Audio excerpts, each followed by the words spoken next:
But I do want to speak on something that I think is not being talked about as much, which is that, yes, the players are fighting with Kathy, but Kathy is not the only boss. She's not the final boss level, as I like to say. Let's talk about what to look forward to and what to keep an eye on in women's basketball in a segment I'm calling Court Vision.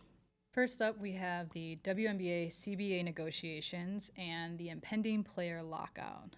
So WNBA players want a higher revenue share percentage so that their salaries are tied to the total revenue the league is bringing in. The league doesn't want to give this to them, and a strike is almost guaranteed at this point as the contract is up on October 31st, 2025.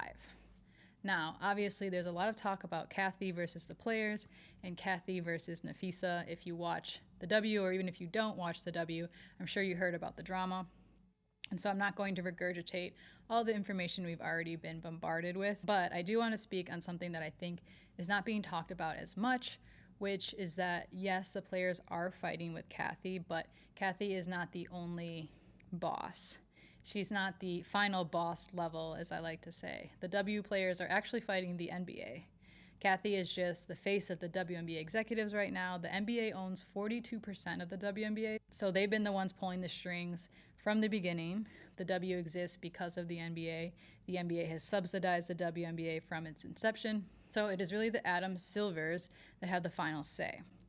So yes, Kathy is in a powerful position, but she doesn't hold all of the power here. The NBA hired her, so they are her boss. Adam Silver's recent comments about the CBA negotiations getting too personal is a great example of him trying to downplay the severity of the situation and make it seem like this is about something other than business and paying the players what they deserve. And I want to point out the NBA players had to fight for the exact pay and benefits that they have right now.